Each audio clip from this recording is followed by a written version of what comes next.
உங்கள் தந்திவன் தொலைக்காட்சியில் சின்ன திரையின் சிங்க பெண்கள் மாலை 7 முதல் 8 மணி வரை காணத் தவறாதீர்கள். விநாயகர் சதுர்த்தியையொட்டி புதுச்சேரியில் பிரசித்தி பெற்ற ஸ்ரீ மணக்குள விநாயகர் கோவிலில் பக்தர்கள் அதிகாலை முதலே தரிசனம் செய்து வருகின்றனர். வணக்கம் எழில்குமார். விநாயகர் சதுர்த்தியையொட்டி கோவில் நிர்வாகம் சார்பில் என்னென்ன சிறப்பு ஏற்பாடுகள் செய்யப்பட்டிருக்கின்றன? முழு விவரங்கள் என்ன?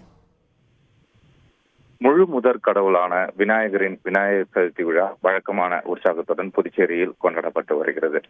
புதுச்சேரியில் மிகவும் பிரசித்தி பெற்ற ஸ்ரீ மணக்குள விநாயகர் கோயிலில் விநாயகர் சதுர்த்தி விழா கொண்டாடப்பட்டு வருகிறது. விநாயகர் சதுர்த்தியொட்டி அதிகாலை 4:30 மணி அளவில் கோவில் நடையானது திறக்கப்பட்டது.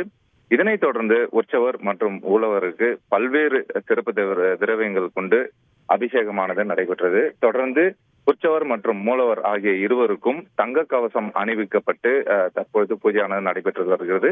இதனைத் தொடர்ந்து பக்தர்களுக்கு இருவரும் தங்க கவசம் அணிவிக்கப்பட்டு மணக்குள விநாயகர் அருள்பாலிக்க உள்ளார். தற்பொழுது வரை அதிகாலையில் இருந்தே பக்தர்கள் நீண்ட வரிசையில் காத்திருந்து விநாயகரை தரிசனம் செய்வதற்காக காத்துக் கொண்டிருக்கின்றனர். விநாயகர் சதுர்த்தி விழா என்பதால் புதுச்சேரியில் ஏராளமான சுற்றுலா பயணிகள் வருவது வழக்கம். குறிப்பாக இன்று சனிக்கிழமை என்றதால் அதிகப்படியான வெளிமாநில சுற்றுலா பயணிகள் வருவது வழக்கம். வழக்கமாக விநாயகர் சதுர்த்தியொட்டி புதுச்சேரி மக்கள் விநாயகர் கோவிலில் சிறப்பு தரிசனம் செய்வது வழக்கம். இந்நிலையில் சனிக்கிழமை என்பதால் அதிகப்படியான சுற்றுலா பயணிகள் வருவார்கள் என்பதன் காரணமாக மணக்குள விநாயகர் கோயிலை சுற்றியுள்ள பகுதிகளில் பலத்த போலீஸ் பாதுகாப்பு போடப்பட்டுள்ளது. இதேபோல் விநாயகர் சதுர்த்தி விழாவான இன்று மணக்குள விநாயகர் கோவில் வரும் பக்தர்கள் அனைவருக்கும் லட்டு பிரசாதமாக வழங்கப்பட உள்ளது. காலை 4:30 மணிக்கு திறக்கப்பட்ட இந்த நடையானது பக்தர்கள் இரவு 9 மணி வரை பக்தர்கள் தொடர்ச்சியாக சாமி தரிசனம் செய்வதற்கான ஏற்பாடுகள் செய்யப்பட்டுள்ளது.